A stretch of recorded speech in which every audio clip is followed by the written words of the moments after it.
Welcome, class. Hopefully your vector application videos were really awesome. I look forward to seeing those. They're up on the Google Doc, so I should be able to watch them here as soon as I get a chance. So we are going to go ahead and start chapter 11. As you can see, it is the wonderful world of area. Not just your basic squares, rectangles, and triangles, but a little bit more than that, so hopefully some new things. So first question we have to always ask ourselves is, who cares? So I want you to pause this real quick and ask yourself, where might you see area in the real world? No, seriously, go ahead, pause that. Yeah, I'm talking to you. Okay, so hopefully you had a chance to talk about a little bit where you might see area. So obviously some applications would be anything that has to do with building or painting, calculating surface area of a room to paint, or the amount of building materials or gravel to fill in a driveway. Lots of applications of area and materials, especially with building. So those are some of the most common things. Hopefully you thought of some other things as well. You can Google some more and you'll be able to find a plethora of application for area. All right, so first section we are going to look at is area of rectangles. So we're going to start pretty basic, lots of things that you should already know, so we'll go pretty quickly. First postulate, 17, is the area of a square. As you hopefully know, the formula is simply s squared, s referring to the side. So this is just a given, we don't need to prove this. S times s equals s squared. So anytime you label something with area, we label it in units squared, or meters squared, feet squared. And the reason purely is because if it were a 9 meter by 9 meter surface, it would be 81 meters. And it's meters times meters, so meters times meters is meter squared, so 81 meters squared. All right, so moving on, our next postulate, 18, is the area congruence postulate. Again, pretty much common sense. If two figures are congruent, then they have the exact same areas. So square 1 and square 2, both 15 by 15, therefore both having areas of 225 units squared, therefore must be congruent. Postulate 19, moving right along. Area of a region is the sum of the areas of its non-overlapping parts. So if I have some weird shape, what would this be? 1, 2, 3, 4, 5, 6, 7, 8 sides, an octagon technically. In order to find the area, I could cut it up into the two rectangles there. The one that's 6x by 6x plus 3 by 2 plus 2x. The other one would be 7x plus 3 by the 4x plus 3 as the length. Simply add those together to find the overall area. So lots of times, especially with polygons, I split them up into triangles because we can easily find the area of a triangle, which is coming up in a couple sections. But yeah, you get the idea. So that leads us to our first official theorem, area of a rectangle, which again you say, oh, that's just common sense. Base times height, or length times width. I learned that when I was in second grade. Okay, so that is our basic formula, but why? We need to look at a little deeper, how we could possibly prove that. And so in order to prove that, we're going to use our area of a square postulate. So if you look at this picture on this next slide, gives us rectangle, we'll call it A. So A standing for the area of it, the dimensions of it would be x by y.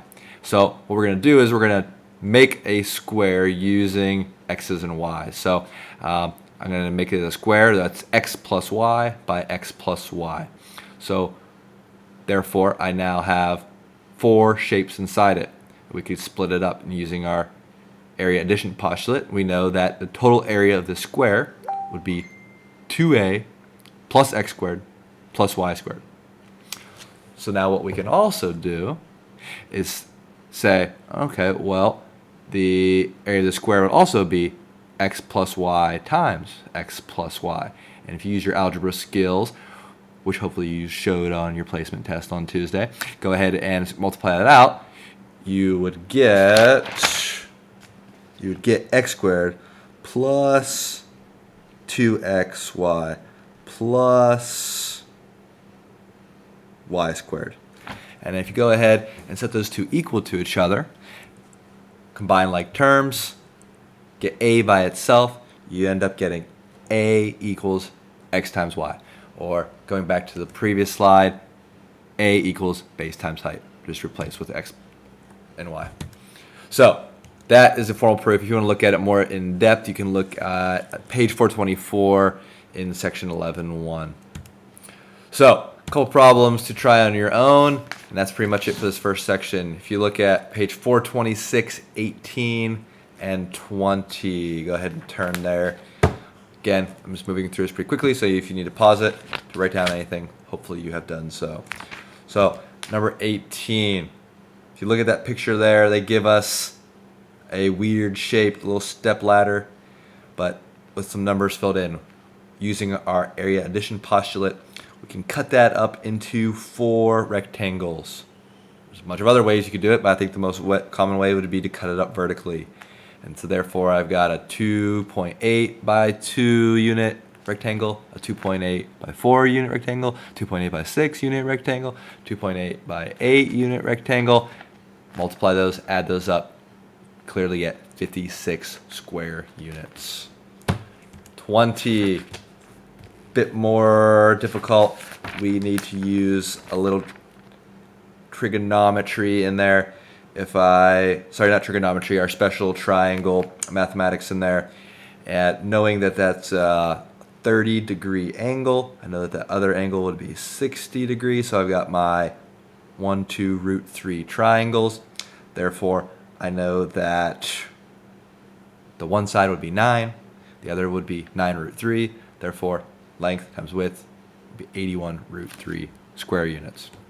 So, bringing it all back, we're going to be using some of our properties from before, not just basic length times width stuff. All right, so why don't you go ahead, do question 17 through 35, odds only for homework. That's on page 426. Maybe take about 5 minutes to get started on that, or you could just go ahead and finish it all before starting this next section, but I'm going to go ahead into section 11.2.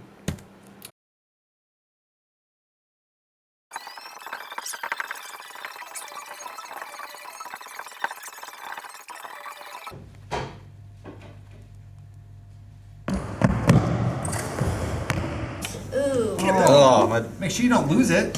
So 11.2, looking at areas of parallelograms, triangles, and rhombuses. So first up, we've got our theorem 11.2, area of a parallelogram. So area of a parallelogram is also base times height, so very similar to our rectangle.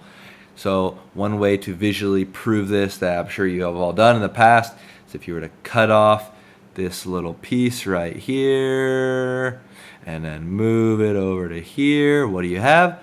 You have a nice little rectangle where it's the exact same thing as your base times height or length times width. So let's look at a problem that would involve that. Find the area of this. All right, it's a little trickier now. So in order to do this, it's going to be helpful to draw this line. Let's see how straight I can draw using PowerPoint. Ooh, not bad. All right, so if I draw this like here, I've got this now 45.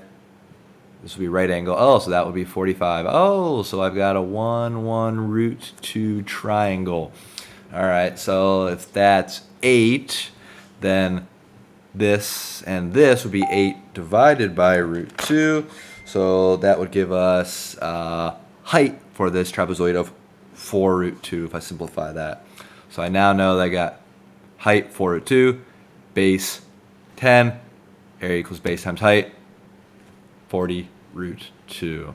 All right, so again, pulling in our prior knowledge from before. Okay, 11.3, area of triangles, again, hopefully review. Area of triangle, 1/2 base times height, or base height divided by 2. So, again, not just basic questions, but applying a little bit more depth to these. So knowing that in this shape AB is 6, AC is 8, how would I go ahead about finding that area? So knowing this, we could say that AD must be 3, and that DB must be 3, since this is isosceles, and it must bisect this. So I know now that I've got this 3 here, I've got an 8 here. So using Pythagorean theorem, we can find CD. And if we go ahead and do that, CD comes out to be root 55. So if this is root 55, I now have got my 1/2 base times height. So area is going to be 1/2 times my base, 6, times my height, root 55, giving me final answer 3 root 55. All right, do one more example with this and another theorem and take a look at some other things. So find the area of an equilateral triangle with side 6. Oop, there's the answer sitting there. But how do we go ahead and solve for that? First thing, definitely draw it out. When in doubt, draw it out. So I would go ahead and draw a nice little equilateral triangle. Let's draw a little, let's see what I can do here. Yep, that's a pretty triangle. All right, equilateral triangle. We got 6 here. We've got 6 here. We've got an awkward 6 here. Okay, so if I were to take this, what could I do? I could draw this nice line right here. Okay, so we now know that this is going to be 3. We know that this is 3. So, knowing this is equilateral, I know that's equiangular. I therefore know, oh yeah, we've got a nice little corollary earlier this year that this must be 60. And if that's 60, that's 90. Therefore, this has got to be 30. So now I've got that 30, 60, 90 triangle. So I know that this is 1, 2, root 3. So therefore, the height must be 3 root 3. So now I've got enough information to solve for it. Area equals 1/2 base times height. So area therefore equals that 1/2 6 times 3 root 3, which gives you that 9 root 3, which has been sitting there all along. So you're welcome. Lastly, theorem 11.4, area of a rhombus. This is probably the only one that you had never heard of before, but it's a convenient formula that simply tells us that any rhombus, its areas will be 1/2 D1, D2, with those being diagonal 1 and diagonal 2.